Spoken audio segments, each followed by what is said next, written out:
Welcome back to the channel and welcome back to another edition of the Spurs Chat Podcast. I'm joined by an absolute legend today, an actor, a singer, Tottenham Hotspur fan, Sean Maguire, joining us all the way from Hollywood.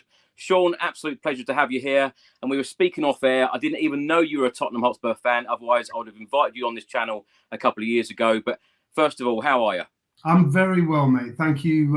Thank you for having me. It's lovely to be on with you. I enjoy your podcast, so it's nice to be with you. Thank you so much. And first of all, is the actors' strike still on? How are things over there?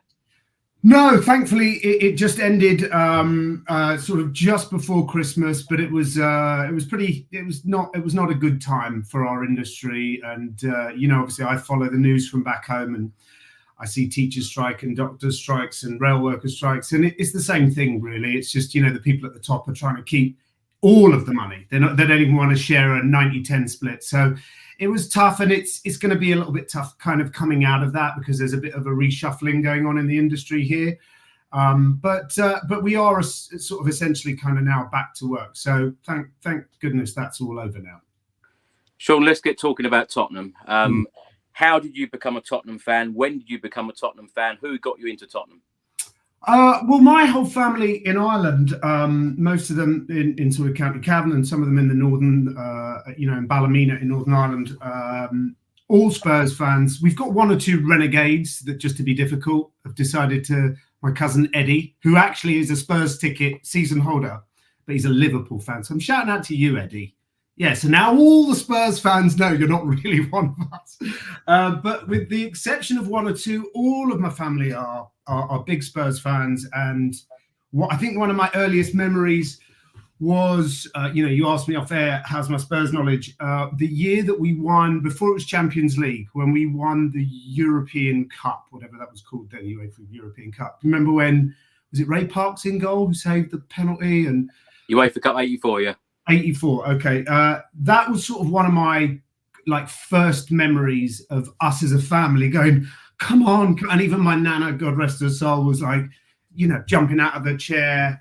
And it's like it was always there. Spurs were always part of the family DNA. And I remember going to the ground to White Hart Lane when it was still all standing. You know what I mean? So it goes back a long time. And then when I moved over to LA 24 years ago, I was back in London, and I ended up doing an interview on the radio with Paul Coyte, the great Paul Coyte.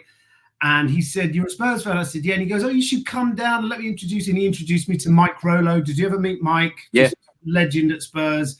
And he said, "Look, I know you live in America, but if you're ever back and you want to come to a game, just give me a call. And if you don't mind kind of singing for your supper, if you don't mind getting up in one of the function rooms and talking about whatever TV show or movie you're making, then we'll always have a ticket for you." And I was like, I'll run naked through the pitch if you'll take care of me every time I come back. So that really kind of was great. And I got to go and see a couple of really great games. Sadly, I was invited by the club to come and have a look at the stadium just before they'd finished building it. So I went with my cousin Mark, and we had a walk around, and I was just blown away. And then I was back in England last summer, or what was this? I guess it was the summer before, and I took my sons for a tour. Unfortunately, it was the off season, but I took my sons for a tour of the ground, and I was like, "Oh my God, we've arguably got the best stadium in the world." So I don't know. I feel, despite what other people say, you haven't won a trophy in so long. I'm like, no, I know, but there's lots of clubs that haven't won a trophy in a while. But I feel like we're growing. I feel like we're building, and my 8-year-old son, who is obsessed with football, has said to me a few times, like, "Dad, really, why Tottenham?" And I'm like, "Listen, son, I've been waiting 47 years. It's going to come good. It'll come good on your watch. Trust me. We've got Ange Postecoglou now. It's going to get better. Just give it time. He's building something, so give it time." Well, Sean, one of my favourite sayings is the trophies are coming. So hopefully they're coming very, very soon. We'll talk about that. I don't have any delusions of grandeur. I don't think, I would be, I think like a lot of fans, I'd be really, really happy with top 4 this year and maybe a good run in the FA Cup. But I think, looking towards next season, we have a manager now that I think, not just Spurs fans, I've heard Arsenal fans, I've heard Chelsea, West Ham fans going, yeah, he's good. And I can't tell you, I have a mild obsession with Ange Postecoglou. I watch every single press conference interview you put up. I watch because you know, as an actor, I find he probably would have been a great actor because he's so charismatic, he's so honest, he's so to the point, but he's also funny and charming. But, you know, I think you posted the clip where somebody asked him about Eric not playing or something, and he said, "Oh, is that because of the move?" And he went, No, it's because he pulled a hamstring." And then the journalist followed up and he went, "Don't question my integrity, mate." And I was like, that's my man right there. You do not mess, like, he's a gentle giant, but if you anger him, he may just stomp all over you. So yeah, I mean, I loved Pochettino, I loved Harry Redknapp, still do, but I think maybe he's maybe one of the most exciting managers we've had, you know, maybe in my lifetime. So I really hope it continues to go from strength to strength with him. Exciting times ahead, certainly. Sean, what's it like supporting Spurs now over in America? Well, since I got here in like 2000, you know, you could get football on Fox. There was a package. And then David Beckham came and joined LA Galaxy, and football just generally, or soccer as they call it, which annoys me. But it's grown so much bigger, and there's so many more places. Pubs and stuff are you know, a Tottenham pub or an Arsenal pub. It's just, as a country, the sport has grown exponentially over the last 20 years. I think David moving to Galaxy was a big deal. And of course, you know, him purchasing or acquiring Messi for Inter Miami. It's complete. I mean, every kid at my son's school, they're all running around with Inter Miami Messi jerseys. Like, it's dramatically changed. So yeah, I can see America, you know, really becoming bigger and bigger on the football stage over the next sort of 10 years, because nearly every kid is really into it now, which wasn't quite the case 20 years ago, you know? Do you get up at ridiculous times watching the Spurs games?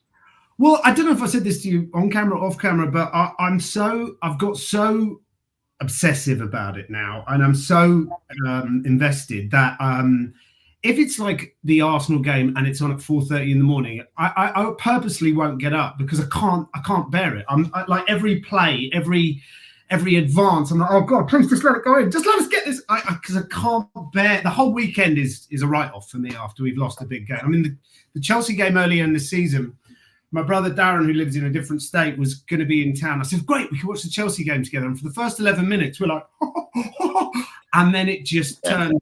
And honestly, after that, I was inconsolable. I was just like, that's it. I don't want anyone to talk to me for the next 24 hours. Because it wasn't just losing to Chelsea, which hurts, but to lose Madders and to lose Mickey van der Ven and to, you know, the bookings and everything else. I was just like, oh God, and it's to Chelsea.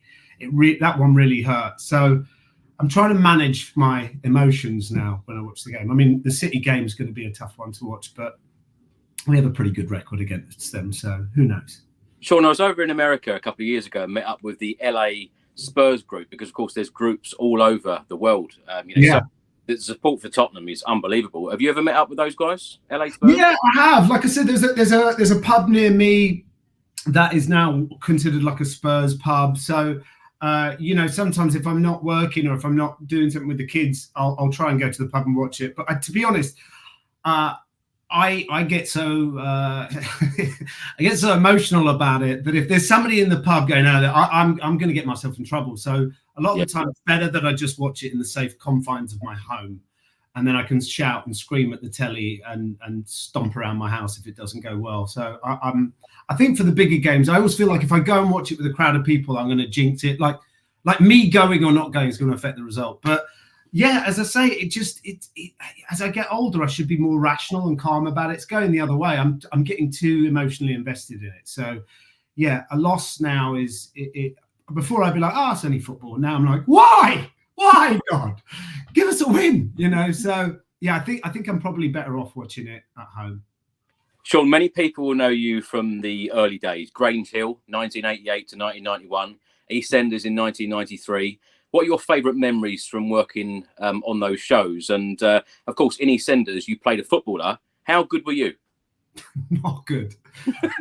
It's funny, you know, Elstree, where we filmed EastEnders, the closest ground is Luton. And so when I got the job and they said, so you're going to be a footballer and all of that, so we're going to get you training with the Luton team. And I was 16, going on 17, I think. And, you know, I've never been the biggest guy, never been, you know, And, you know, when you watch football, I don't think, I mean, you'll know because you meet the players and stuff.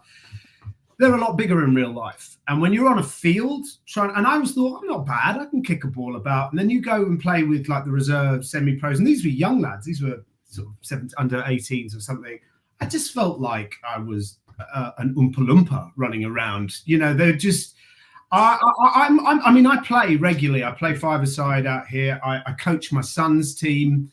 I just had to take my referee's exam last night because there's a certain amount of you have to volunteer stuff, and none of the rest of the parents could do it. And you have to do biometrics, eye scan, fingerprints, and I'd already done that for my coaching badge. So now I'm officially a referee, which is the weirdest sentence I think I've ever said. With EastEnders, it was really, really good fun, and it was great playing. The Luton lads were really nice to me, but it reminded me just, you know, like in your head, you go, yeah, maybe I could have made it. And like, no, I definitely could not. I've got a lot of friends in football, and every now and then, even when I play five-a-side, and I'm old now, but just I'm reminded every now and then you know, because we play up at a mate's house who's a bit fancy. He's got his own five-a-side pitch, and occasionally we'll get, you know, pros coming up. And I remember Robbie Keane coming up to play. And I'm, you know, I love Robbie Keane, Irish Tottenham, you know, he's a legend in my opinion, and nicest guy in the world. And just watching him on a football pitch, because you think, oh, the standard we play at's not bad. And then Robbie came along, and it was like the rest of us were standing still. So I think people, when they're watching football, go, oh, you should have made that pass. You should have done that. Get on a football pitch again and try and do what you see. And it gives you a clearer perspective on how hard it is to do it rather than watch it. The standard of the Premiership is just ridiculous, you know? So yeah, EastEnders was fun. Grange Hill was a lot of fun. But I think being young, you're just always nervous and feeling like, oh, am I cutting it? Am I not? And especially playing football. I remember when those episodes aired, a lot of my mates were like, I knew you were bad. And I was like, that was the good take. That's where they made me look all right. So yeah, I think I'll stick to my own profession. Do you think you'll ever come back to the UK, Sean, to act full time here?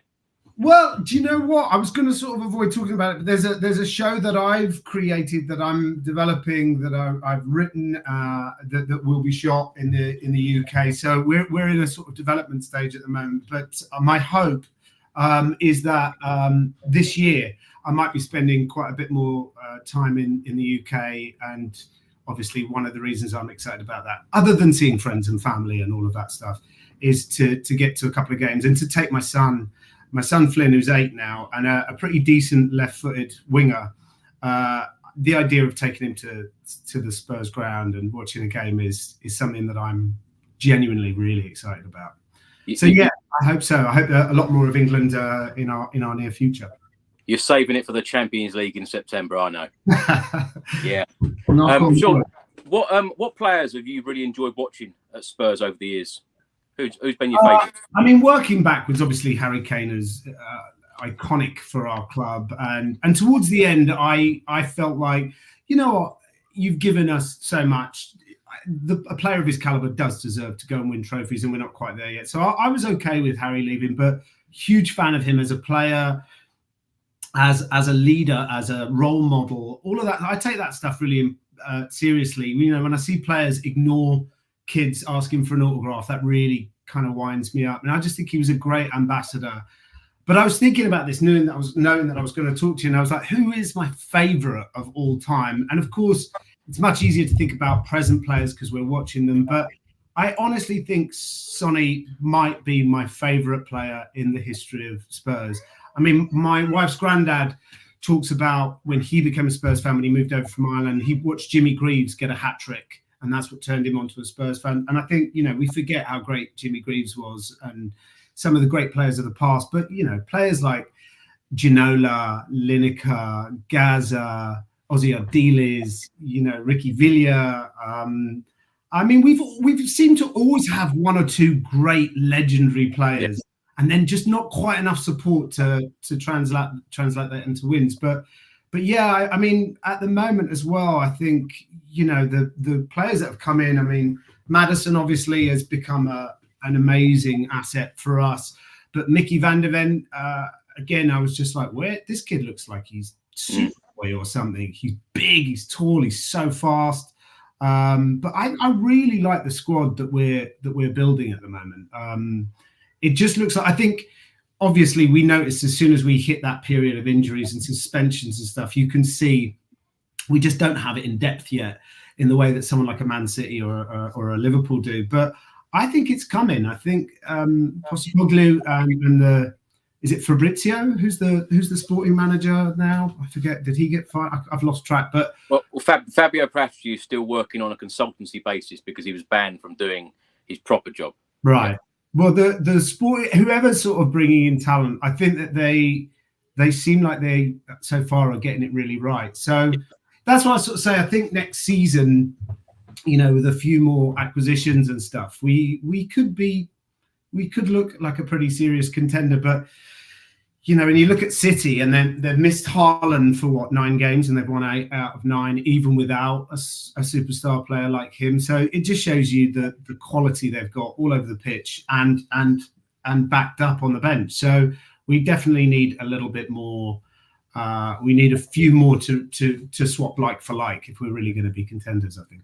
Sean, before I get your thoughts on this season so far under Postecoglou, what have you made of the last couple of years? Because, of course, Champions League final, 2019, a couple of months later, Pochettino got the sack. Jose Mourinho came in literally overnight.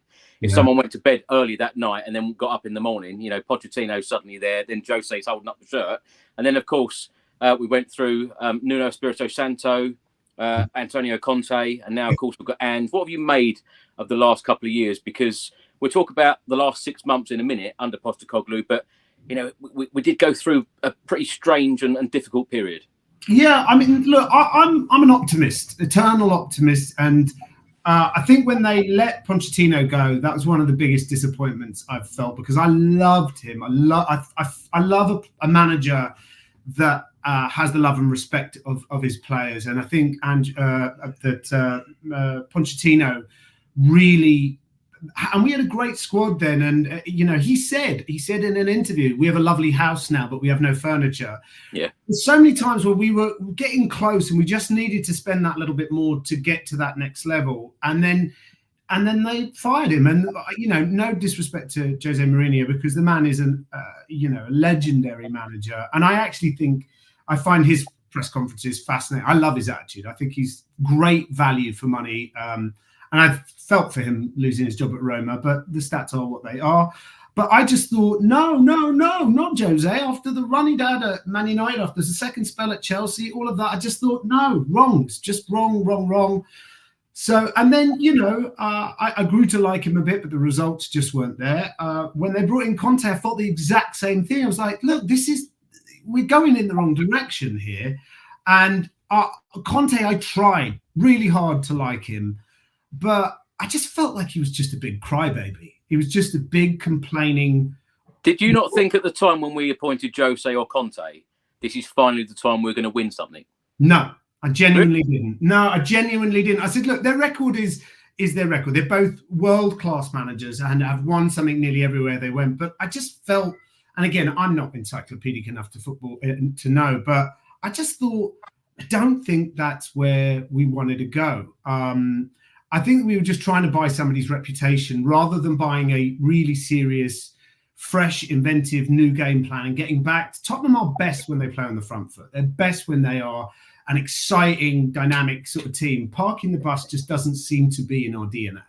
And I felt that Jose and Conte, their style of play, I mean, look, you compare their tenure and then you compare what Postecoglou. I heard somebody the other day, some idiot, I think it's probably Paul Merson going, he walked into a perfect club. And I was like, what? Do you follow football? We haven't won anything, But I just felt that when Postecoglou came in, I thought, okay, so this guy's did he win the treble at Celtic? He's got a great record, but not a household name, really, globally in football, I thought. And I was like, again, well, let's see. But as soon as he started talking and doing press conferences, I was like, this guy's a little bit different. He's really, really smart. I would imagine Postecoglou's probably got an IQ of 140 because he just seems to. He has a measured approach. He's very, very smart. He's careful about what he says, but he also is very, very genuine. And what you see is what you get. And that's one of my favorite qualities in a person. And I think he, one of the other managers that I absolutely love is Jurgen Klopp. And he's got that same thing as Klopp, great football knowledge, a likable human being. But also, Klopp did something at Liverpool where the players genuinely love him and would walk through fire for him. I think the same thing's happening with Postecoglou. And he just stands up for his players. He defends his players. He wouldn't throw them under the bus like a Conte did. He's just, I just have great hopes that we maybe have finally, I thought Harry Redknapp had an amazing period. I love Harry Redknapp. I love Jamie, his son, and I loved Mauricio Pochettino. But this is the first time since either of them when I was like, maybe this is the guy. Maybe this is the guy who's going to kind of bring Tottenham back to, a level where they should be, Do you know what, Sean? I was lucky enough to have about 12 minutes with Harry Redknapp a couple of weeks ago. I just watched it.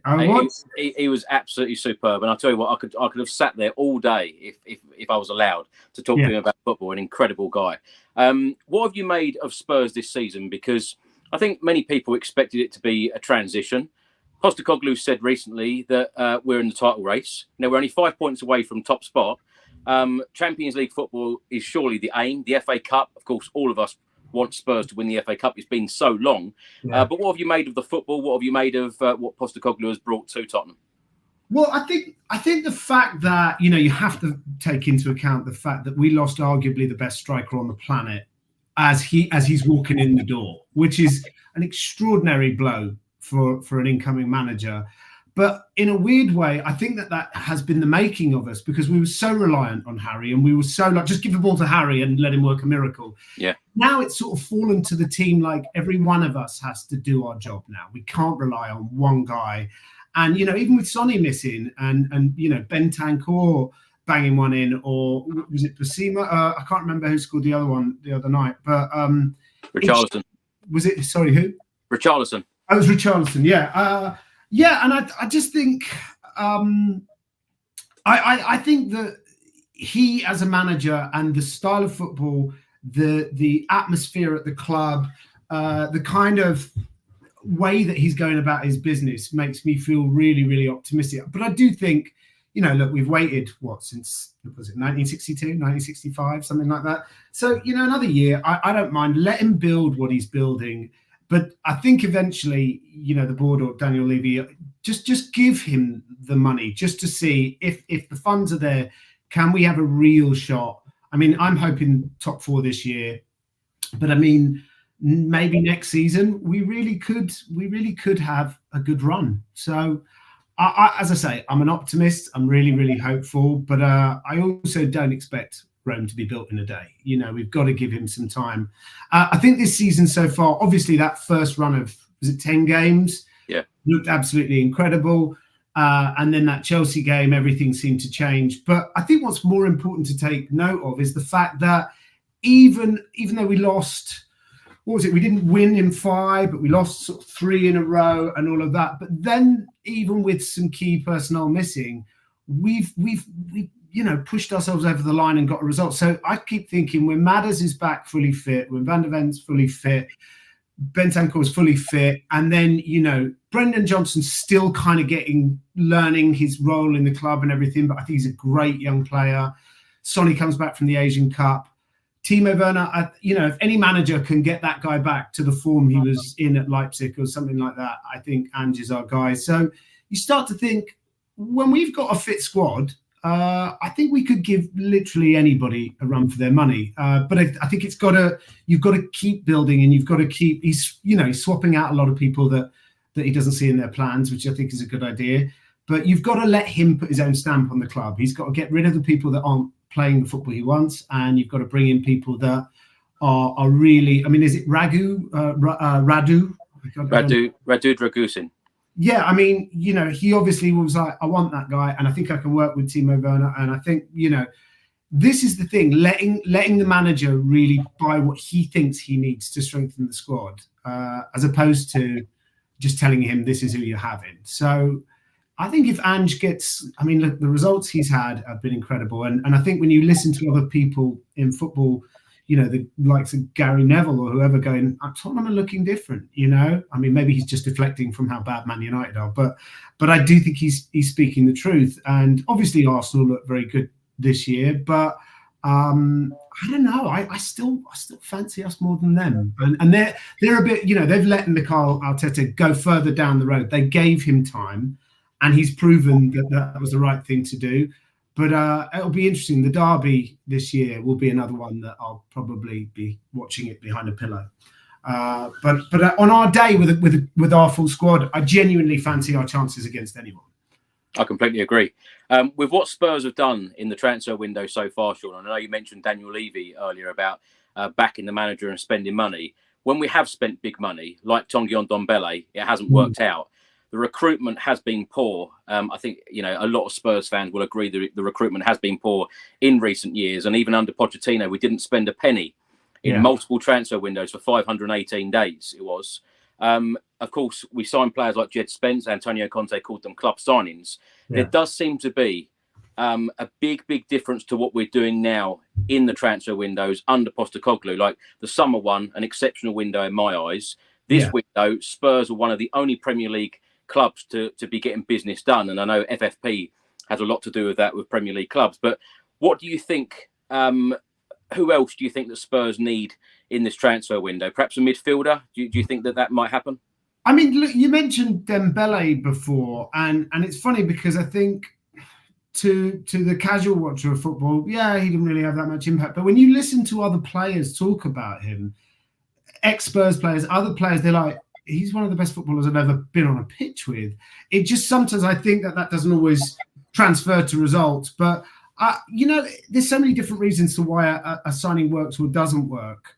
I think the big difference is Ange Postecoglou is not going to bring in anybody that isn't completely singing from the same hymn sheet. You know, the fact that Radu, you know, had that last minute offer to go to Bayern Munich and he was like, no, I'd rather go to Spurs. Yeah. Sort of tells you something that, you know, talking about the summer window, Spurs are a club, you know, because they're, you know, it's Tottenham Hotspur, but they're burgeoning, they're bubbling, they're building towards something. And I think that, you know, in the summer window, when you've got a real young, bright talent that's looking at having, you know, 5, 6, 7 years at a club, Tottenham are a much more appealing,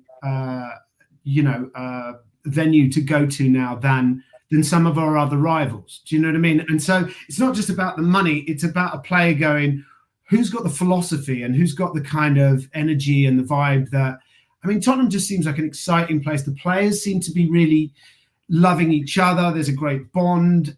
So it just seems like a great place to go play your football. So I think that's going to make a really big difference to who is interested in wanting to come. So, I mean, as for who they need and who they buy, I mean, look, we all know you win games by not conceding goals, or you at least don't lose games by not conceding goals. But, you know, when you look at, we've got Romero, we've got Mickey van der Ven, we've got, I mean, the big problem is we look great attacking now, and we play that high line, but at the same time, you need someone like a Mickey van der Ven and maybe a few more like him to be able to get back at speed to stop it going in at the other end. So to be honest, I'm not wise enough in football terms to say we definitely need this or we definitely need that. But yeah, I mean, if you've got a really rock solid defense, if you bring in someone like a Virgil van Dijk or whatever, and that's what I think, you know, with Undogi and Romero and Mickey van der Ven, if we've got almost two sets of a back three, a back four, because if we are playing Champions League and we're playing FA Cup and we're playing Carabao Cup and everything next year, even though we will have grown and got better, we've got far more football to play. And, you know, during the winter months, a lot more injuries and stuff like that. So it's just quality and depth. But as for who they should buy, I'm not wise enough to tell you that. Well, it's been a good transfer window so far. If we can get one or two more in the door, I think it'll be exceptional again. Now, Sean, let's talk about your singing career, because between 1994 and 1998, you released 3 albums. Your biggest hit was Good Day. You appeared on Top of the Pops. You toured with Boyzone. Yeah. How was all of that? How was it? Yeah. Very drunken. Very. I mean, look, to be honest with you, the music thing came about sort of more by accident than design. I was in EastEnders, and the character I played was a popular character, and it was an Irish footballer who was all nice and light. So people like that, because EastEnders was very depressing. And then, hello, how's it going? I like football comes along, and you go, oh, he's all right. So after EastEnders, I got offered lots of record deals, but I kept saying, no, thank you. I can't sing, I can't play, I'm not a musician. And their response was, that's all right, doesn't matter. It's English pop, And so I turned it down several times, and then I had a really bad motorcycle accident, and I nearly died. I hit a wall at about 50 miles an hour on a speedway track. And when I was lying in the hospital, I just thought, I could be dead now. And I don't know where my next job's coming from. Why don't I try this pop thing for a laugh? I'll make one single. It'll be rubbish, and I'll be sent packing. And it just went on a bit longer than I thought. And then, touring with Boyzone, and it was sort of my university years. It was like 18 to 21, 22. So I just thought, I'll have a laugh. I know I'm not a great singer or a great pop star. And the irony is I wasn't even that passionate about music then, but now I'm incredibly passionate about music, but I'm about 20 years too late. But you know what? It was fun. I got to do a lot of traveling. I got to do a lot of things that kind of bucket list things, like playing to 100,000 people, or playing Wembley Arena, or playing arenas and stuff like that. So it was really, really fun. It just, now when people ask about it, it feels like it wasn't me. It feels like it was some Inception wild dream. But no, I'm glad I did it, and it was a lot of fun. But I don't think I'll be getting back together with myself and reforming anytime soon. What about if we're on the way to Wembley 2024? Well, we've already got, who's the guy? James Black. Yeah, the song, Robbie's song. Yeah. I was like, how are you going to beat that? He's got it covered. I'll come and sing a chorus with him if I'm at Spurs, if he's around. Sean, you're good friends with Robbie Williams, aren't you?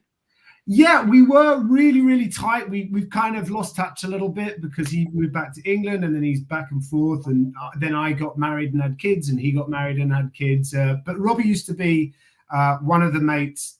He built a five-a-side pitch up at his house. So we used to play some, because he's obsessive. And so we started off playing once a week, and then it became twice a week, and then it became 3 times a week.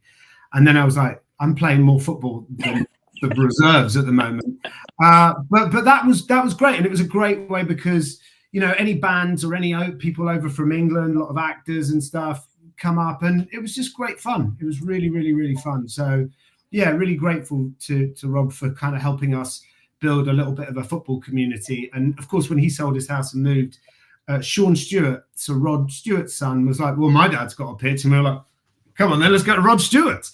So wow. Going from Robbie's pitch to Rod Stewart's pitch just sounds like, oh, you name-dropping git. But to be honest, it's just, they've got a pitch, a floodlit pitch where you can go and play. So it's been great. And it's sort of kept the ability to play football alive, because, it's a lot of actors and musicians, and we sort of have this, no going in hard, don't try and break anyone's legs, we've all got to work in the morning kind of thing. Because I played Sunday league football out here when I first got here. And where I live, there's a big Mexican community, and they are ballers. They can play, and they were going in hard. We had a lot of injuries and stuff, and I was like, I'm going to break a leg or an arm or something, and then I'm going to get kicked off a show for playing sport when I shouldn't. So playing five-a-side with a bunch of namby-pamby actors and singers is much more my speed. Everyone's like, not the face, not the face. Sean, you mentioned the term there, name-dropping git. I want you to be one. I want you to tell me who the most famous people in your phone book are. And the reason I ask you that is that Spurs actually put out on social media today, all the players come through and said, who's the most famous person in your phone book? And I thought, I'm going to ask Sean that later on. You know what? That's so funny, because I saw that this morning. I thought, he'll ask me that. And I was like, who's the most famous person on my phone? I've got lots of mates who are actors and stuff, that are considered sort of famous. But I was like, who's the most famous? Somebody I'm still really good friends with. We did my first movie over here was the actor Martin Short, who's arguably the nicest man on the planet. I love him. He's just the greatest guy. He and I and Christina Applegate did a movie together, and I'm still very close with both of them. And this get ready for some serious name drop nonsense here. So Martin, after I did the movie with him, he said, "Hey, do you want to come and do this Shakespeare reading with a bunch of actors and stuff?" And I was like, yeah, I love doing Shakespeare. We just read the script. And he was like, yeah. So it's Tom Hanks and his wife, and it's a bunch of other people. And I was like, Tom Hanks, okay. Ooh, wow. And then when I got there, it was Robin Williams, Billy Crystal, Tom Hanks, Martin Sheen, William Shatner. I was just like, oh, you're all globally famous, and I'm just the idiot who got lost and turned up late. But I did it like 7 or 8 years in a row, and one year Anthony Hopkins did it. And Anthony Hopkins is sort of like my ultimate acting hero. And he was just the nicest guy in the world. And we'd spent the day chatting and everything, about life and acting and marriage and love and all of that. And he wrote his phone number on my script. He goes, if you ever want to run lines or something, just give me a call. I'm like, sure, I'm going to ring Sir Anthony Hopkins to run a sitcom or some silly show that I'm doing. But he's, I'd say probably Sir Anthony Hopkins is probably the best name I've got in my phone book. But I've phoned him once to help me with something, which he did. And now I'm too scared to ever phone him again. But he's worthy of the title legend for sure. I'm so glad I asked that question now. Do I get penalised for dropping too many names? That's unbelievable. That's incredible. Sean, you've had a fantastic career. Of course, you started working in the UK and then gone out to the US. What's been your best job? What's been your most favourite job that you've done? I did a job. I did a movie when I got over here, and then I did a TV show, and it was on in the UK, but annoyingly, it was on at like 1 a.m. or something. So a lot of my mates would see it when they were coming in from clubs on a Friday night. But it was by the makers of American Pie, and it was a show called Off Center, and it was very like American Pie. It was like me and this other guy called Eddie K. Thomas, who you'd know as Finch from American Pie. We shared an apartment, and he was like a sweet guy who works for non-profit, and I was a disgusting, womanizing, lascivious English prick. So it was really easy to play. I didn't have to do any research or anything. And there's another guy called John Cho, who's now become a very successful movie star, and another guy called Jason George, who's one of the actors on Grey's Anatomy and Station 19.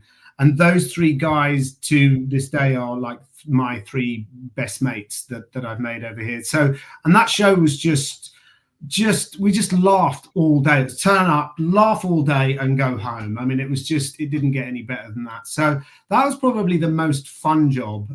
Probably not the most successful or the most watched, but definitely the most fun to make. And I mean, what kind of job do you turn up and go, right, how do we make the audience laugh for half an hour? And all the writers, the staff, the crew, just all brilliant. And to this day, I think that one still probably remains my most fun experience. Sean, when I put out on social media that stating you were going to come on the channel, someone replied and said, "Is he the hot guy from Scott and Bailey?" You should have said no. No, that's another actor. But I'll be sure to pass that on to him. It's funny because when Scott and Bailey came up, because my wife used to be a detective in North London for the Metropolitan Police, and when we met, she was still living in London, still working for the Met, still a detective, and a Spurs fan, very important. And Scott and Bailey, the first series was on TV. And my now wife, she was my girlfriend, was staying at my mum and dad's. And Tanya, my wife, and my mum would watch Scott and Bailey the first season. And when I came over, she said, there's this great show called Scott and Bailey. It's the most accurate female detective show I've ever seen. They've got it bang right. And then a few months later, I got asked to do the second season. And so I'm in the show with Saran Jones, who's one of the best people in the world, and Leslie Sharp. Really, really lovely cast. And then she watched the second season. I was like, huh? What do you think? She's like, it's not as good as the first season. I joined your favourite show. And then she's like, it's just gone down a little bit. It's just not quite as good. So there's no chance of being able to get a big head with my family or my wife. Everyone's just like, shut it. But Scott and Bailey was another job that was really, really nice. It was just difficult to do because I kept having to fly from LA to London and then travel from London to Manchester. And I was like, I can't do this for too long. I'd have to be living back in England. But, as I said, maybe this year might be the first time in 23, 24 years that we come back and spend a significant amount of time. And I really have missed England. I mean, I go back often, but to go back and have a proper length of time, together with friends and family, and go and watch a game or two is really, really exciting. Sean, where were you when Lucas Moura scored that third goal, and who were you with? Do you know what, you mentioned that earlier? I remember it. That's probably, I would say, my greatest footballing memory ever. Above all, I remember I was in New York. One of my best mates is a restaurateur in the Hamptons, quite fancy, and we were at his house. And he used to be a roommate with me, and I was explaining to him the importance of the game and like that it's so rare for us to get this far and all of that. And I remember he was getting really excited because I couldn't sit. I was just, I was literally jumping. And when that goal went in, that's what I was talking about, why I find it a bit difficult. I can't keep my emotions in check. When that happened, it might be one of the first times I really had a solid cry over football, because I said, I don't care about the final now. I don't care. To have got through, was it the quarters and then the semis, both in such dramatic, was that the Ajax or the Man City one? Was it Man City was 4-3 defeat, but of course we went through on away goals. Yeah. Ajax, yeah.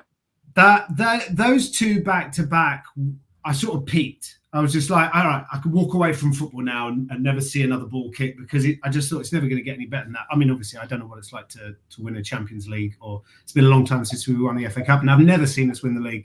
But that moment, that Lucas Moura goal was just, I mean, my son was looking at me like, Dad, are you okay? I was like, you'll understand when you get older. Just we don't have many moments like this.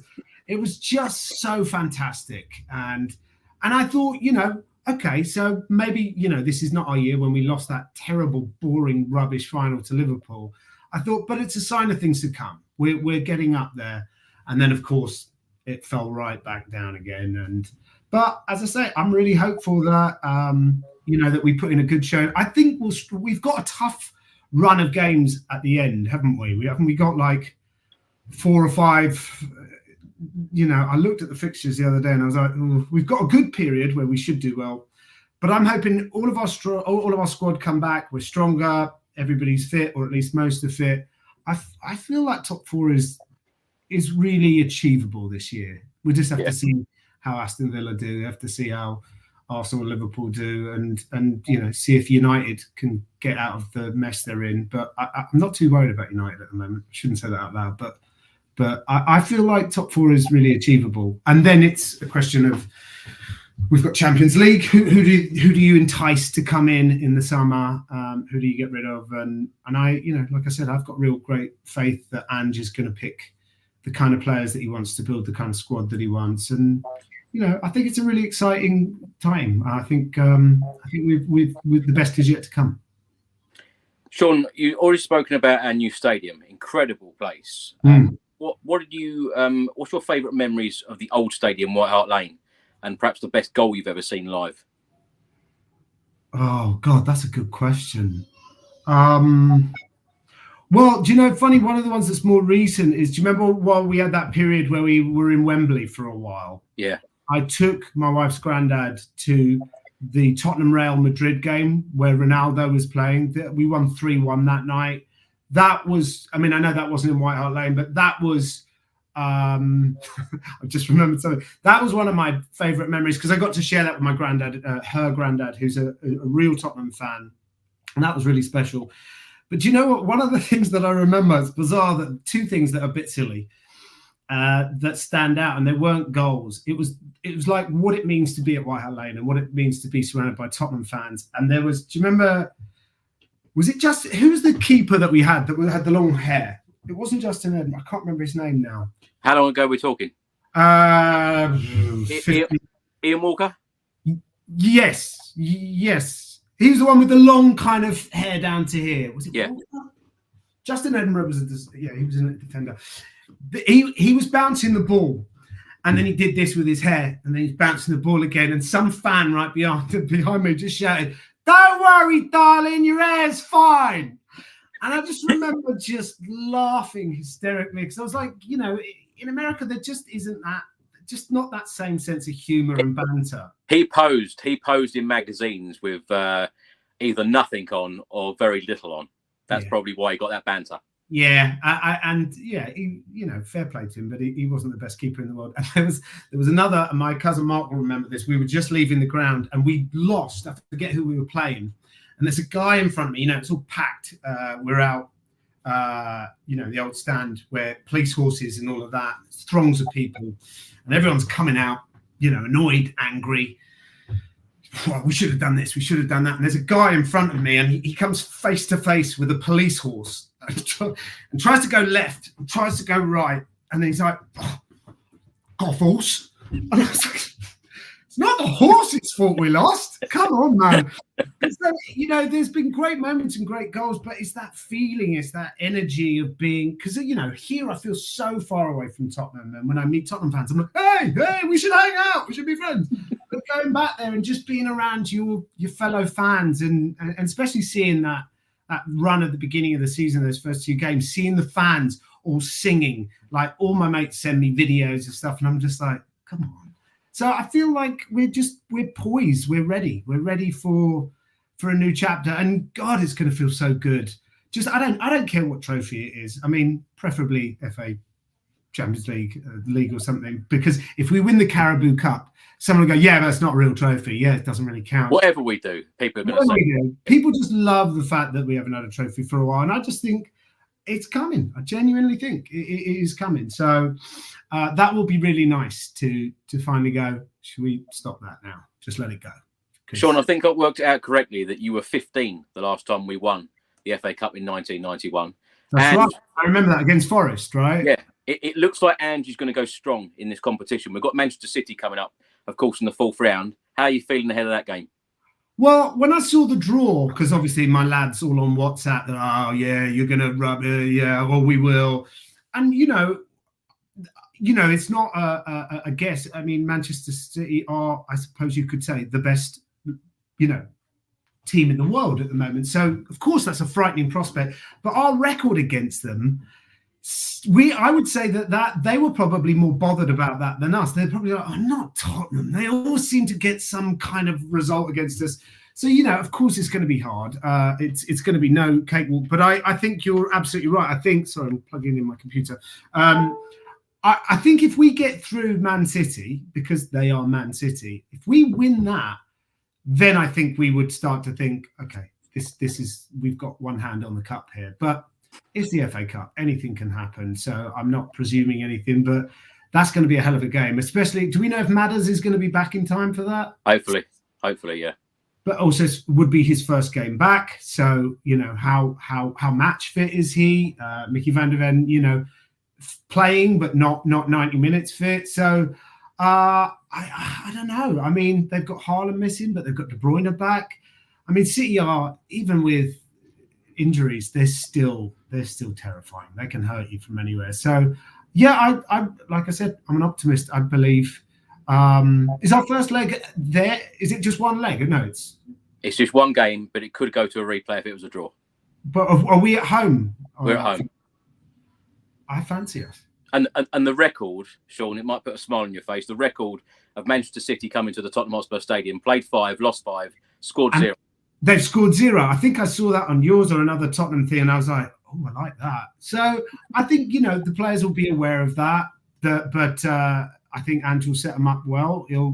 We know his style of play now. I was a bit concerned. Do you remember after the Chelsea game when someone said, well, why did you play such a high line when, you'd lost? And he goes, mate, we get down to 5 players, I'm still playing that way. And I was like, Don't tell everyone that. They'll know how to counteract. But I'm sure he knows what he's doing. But, I mean, why not us? Why not? Do you know what I mean?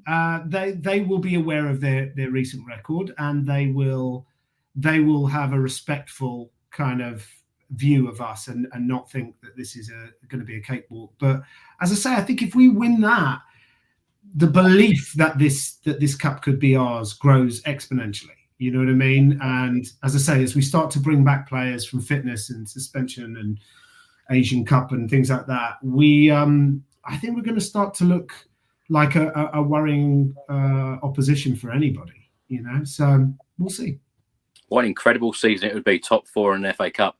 Sean, I wanted to ask, in all the acting jobs that you've done, whilst on set, how much do you speak about football, and have you seen or heard of any other Tottenham Hotspur fans, famous actors that perhaps we don't know are Spurs fans? And I also wanted to ask you about what it was like working with the likes of Matt Lucas, who is a big Arsenal fan. Well, I've got quite a lot of mates who are Arsenal fans, some actors, some not. But Matt is probably the biggest one for banter. He loves, because I don't post on social media about a good result or a bad, because I feel I know it opens the floodgates of like, and I don't want to argue with idiots on the internet. But Matt, occasionally, like if we'll beat them, I'll just be like, yeah, okay, you're all right. Do you want some chocolate? You're all right. And he will, absolutely do the same thing. He takes the banter pretty seriously. He's a really passionate Arsenal fan. Like it's chocolate, boys, men, and Arsenal. They're his three favourite things. I'm sure he wouldn't mind me saying that. But he's good for the banter. He really is. And I think that's part of football is sticking it to your mates when you've beaten them. And then if you lose, I'm just like, don't talk to me. Turn the phone off. I can't hear it. Still in my senses. I'll deal with it tomorrow when I've got my emotions in check. But I mean, yeah, those games, as I said earlier. Also, I grew up around a lot of West Ham fans. So even though they might not seem quite as much of our nemesis, but I think even more than Arsenal, I mean, it's obviously got to be Arsenal first, but Chelsea, I have a real, I have an axe to grind with Chelsea. It's one of those games to watch. If they beat us, I'm like, just please, nobody talk to me for 24 hours. I need to just go walk in the desert, because it just, I don't know why them so much, but it really, really irks me, but luckily they're rubbish at the moment. So Sean, I know you've said before that you'd love to play James Bond. So yeah. I'm going to give you a situation here. Playing James Bond for one film, or being in a Tottenham Hotspur shirt, scoring the winning goal in the last minute. What would you prefer? Oh, God. Oh, wow. Is that your dream job, by the way, Bond? I mean, yeah. I mean, I think there's very few Irish, British, Scottish, Welsh actors that don't see it as, the role to get. I mean, once you're James Bond, you're James Bond.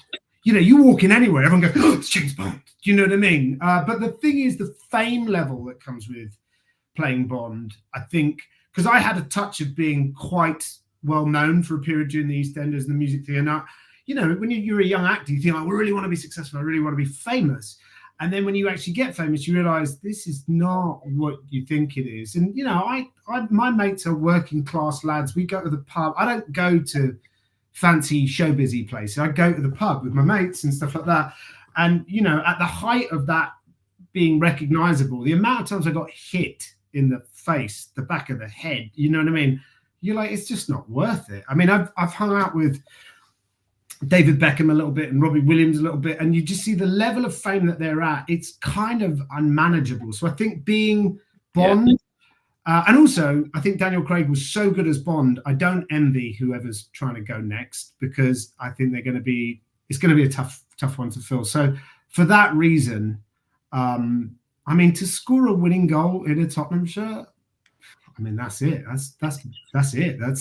I think it doesn't get any bigger than that. As long as my kids are healthy and my wife and everyone's safe, I'm like, yeah, that's.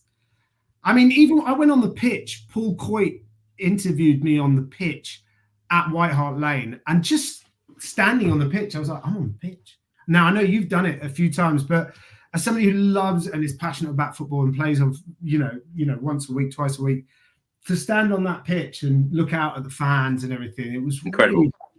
Really special. And it's a lifelong love affair, even when it's bad. My son said to me, can we change teams? I was like, now listen to me. It's one of the rules about football. It doesn't matter how bad it's going, you do not change. This isn't like marriage. You can't just divorce your football. That's easy. Football is for life. Football is life, so but as I say, I think my son's sort of joining the ranks of being a Tottenham fan at a good time, because I think the next few years are going to be positive for us. He hasn't had to sit through. I mean, God, do you remember George Graham? Do you remember, God, what's his name? David Pleat, and we've just had so many mediocre kind of guys that I think. And I think because of the stadium and because of, Tottenham's popularity around the world, and now with Ange and the kind of ball that we're playing, that's what I was saying, earlier, come the summer, especially if we look like we're going to Champions League, I think that the kind of talent that we can attract is very, very different to almost any time in recent years, It's weird though, Sean, like you mentioned George Graham there and Ramos, who, not a lot of people actually have time for. They're the last two managers to win us trophies. Next question I wanted to ask you, if you could have dinner with any Spurs player or manager, past or present, who would it be and why? Well, like you said earlier, Harry Redknapp's just a ledge. Do you know what I mean? Just an evening with Harry would just be a lovely evening, even if he wasn't an ex-Spurs manager. He's just what you see is what you get. He's a geezer. Yeah. He knows football. He's no BS. So Harry's obviously there. But like I said earlier, I've got a little bit of an obsession with Ange Postecoglou. I mean, I really, really want to meet him and talk to him. And Sonny, is there anybody that hates Sonny? Even Arsenal fans are like, you can't not love Sonny. He is the perfect ambassador. Yeah, he plays with a smile on his face. He just does everything so right. So yeah, I mean, when I saw Tom Holland sitting down with Sonny, I was like, damn you, Tom Holland, just because you're Spider-Man, you get to have a chat with him. So I would love, I'm really looking forward to coming back to the club and, before I go to the lounge afterwards and you meet some of the players, but also speaking to the old veteran players, Martin Shivers and Pat Jennings and stuff like that. I'm like a kid in a candy store. I normally bring somebody with me, my wife or my sister or cousin. And I remember once at half time, we were sitting at a table with John Motson. And I was like, it's John Motson. It's John Motson. I mean, I could see a Hollywood star and it would mean much less to me than John Motson. And I was like, John, how do you think the game's going? And then that voice goes, well, I think it's a tough game. And I was like, John Motson talking. Yeah. So I just geek out at footballers, old footballers. So, but I think Ange and Sonny and possibly Harry Redknapp would be a lovely dinner. The four of us, I think I'd enjoy that. They probably wouldn't, but I would. Sean, I've asked you about your favourite players. Who do you think have been the worst players ever to put on a Spurs shirt? Oh God, that's a good one. Or players that you've been really disappointed by that when we bought them. It's difficult because I try not to focus on the bits that I don't like, but oh God, my mind's drawn a blank. Let's move on. Favorite Spurs kit? Ooh, I quite like the Hummel kits back in the late 80s, early mid 80s. Do you buy them? Do you still wear them? Do you know what? I never used to, but now because my son's so into it, when we went back to do the tour of the ground and everything, I bought him a full kit and all of the stuff. And I bought my other son, who's not as much into football, but we all got kits. My little daughter, who's 2, I was like, she's got to have a baby grow. She's got to have a T-shirt. I needed everybody in the family kitted out. It might be like some strange form of torture. But I kind of the last few years I like our kits. We've had some good. Who's ever in charge has been making some nicer stuff lately. I'm never keen on the collars one. I never think that they look sharp enough. But I like the more streamlined ones for obviously you can't grab them and stuff. But I think all of the apparel's got a lot better over the last sort of 5-10 years. Everything seems to be going up a gear. So yeah, I will. I mean, when I come back again. I think I'll take my boys to the store and we'll get a bit more. We'll put a few more pounds in the coffers for Tottenham. Buy some more players. Yeah, that'll take the load off the 20, 60, 80, 100 million that they've got to spend on one player. Sean, what's the most unpopular opinion you hold to do with Tottenham? Probably that they're going to win something soon. My mates will tell me how wrong I am, and I'm like, okay, well, you know what? You expect me to be wrong, but if I'm right and we do actually end up winning something, or the other, it's just the stupid stuff that, Tottenham aren't a big club. I'm like, you know what? You're right that they haven't won a trophy for 14 years or whatever it is. but they are a big club. Do you know what I mean? Around the world, wherever you go, they are considered a big club. Now, obviously, that trophy is missing, but you know, it's ridiculous to say that they're not. So I think that's a silly thing to throw at Spurs fans. Sean, last few questions for you. What's still on your bucket list? Of course, you've achieved so much so far in your career, but what's still on the bucket list left for you to do? Well, the thing that I'm working on at the moment has been a really long time coming. It's something that I wrote about 25 years ago and kind of put it on a shelf. It just didn't feel like the right time. And now certain things have transpired that it does feel like the right time. And I think I'm very singular at the moment. I mean, I've got a movie out next year in, I'm not sure when it's out, but I made a movie in the spring last year, just before the strikes happened, with Jon Voight, who's an incredible Oscar-winning actor, amazing guy to work with. And he called me a couple of weeks ago and just said, I just saw the movie and it's really good. So I'm really, really hopeful that movie is as good as he said it was, because I think that's going to be in the theatres. I went over to the Caribbean in the summer because I got asked to do the 100th episode of Death in Paradise, because I was in the very first episode. So they said, would you come back and reprise the role for the 100th episode? And I was like, can I bring my wife and family to the Caribbean? They were like, yes, of course. I was like, come on, kids, we're going to the Caribbean. Haven't read the script, doesn't matter. We're going to the Caribbean. The BBC time. So I've heard that the episode looks good. That's actually coming on in a couple of weeks or at the beginning of Feb. I'm not sure, but on BBC. So it'll be nice to be back on the BBC because I haven't done anything for them for a while. And as I say, this project that I'm developing at the moment, I'm really, really hopeful that we're going to shoot in the UK this year.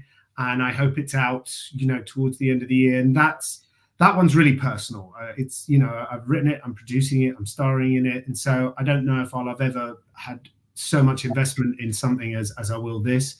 And it's funny because it's sort of, I won't go into too much about what it's about, but there will be some Tottenham references peppered throughout because I'm writing it.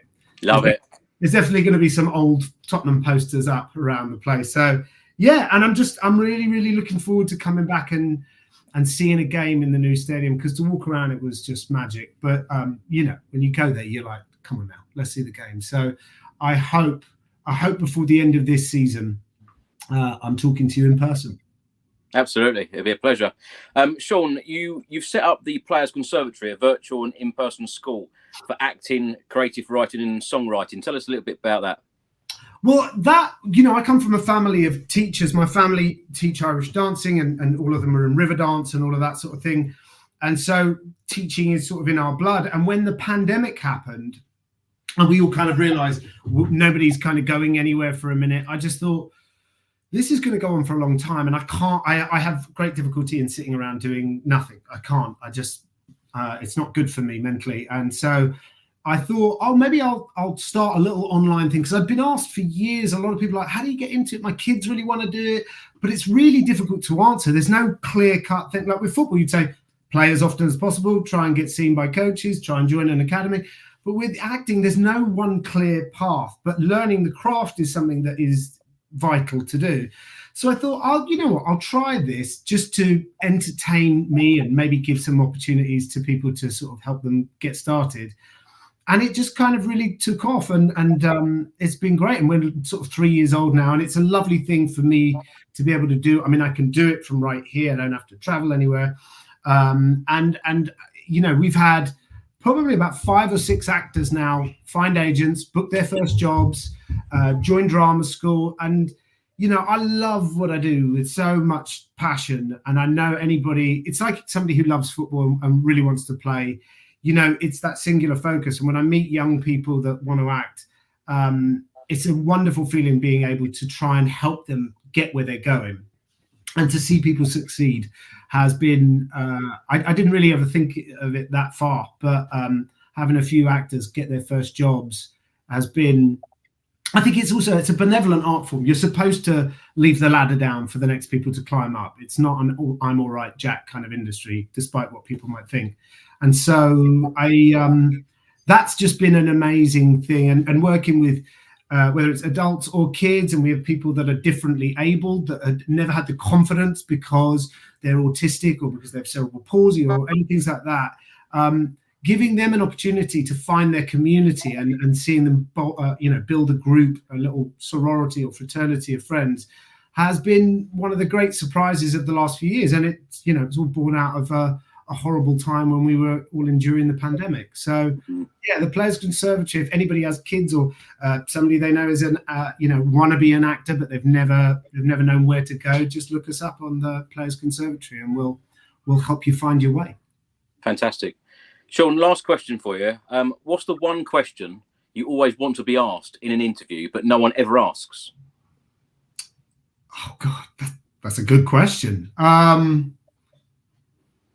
don't know, because I never really think about it in those terms. I'm just trying to answer without making a complete idiot of myself. But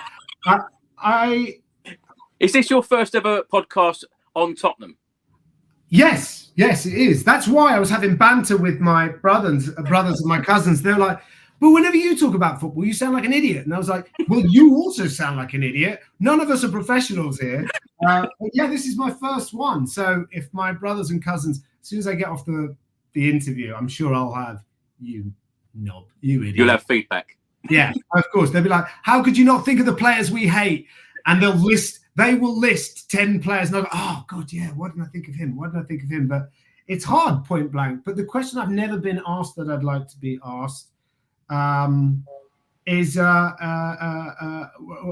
would you like to come and join the Marvel universe, the Star Wars universe?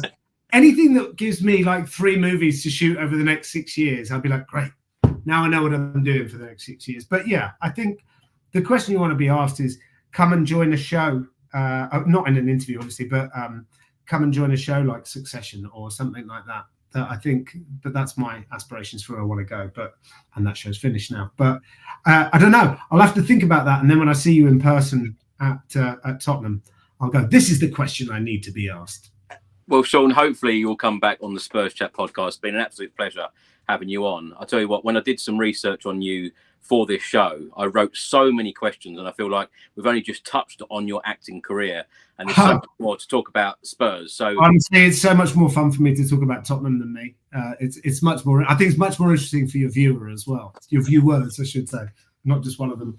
But no, thank you, mate. It's been a real pleasure, and as I say, I've been watching your posts and your videos for a while now, and it keeps me close to keeping up with everything that's happened. So thanks, on behalf of all the Spurs fans, thanks for everything that you do. Thank you so much. And Sean, look forward to having you on again in the very near future. And of course, look forward to seeing you at the Tottenham Hotspur Stadium. And hopefully Spurs can lift a trophy by the end of the season, the FA Cup. Here we go. Thanks for watching, everyone. Thanks for listening. And until the next time, come on, you Spurs. Cheers, mate. Thanks, Chris.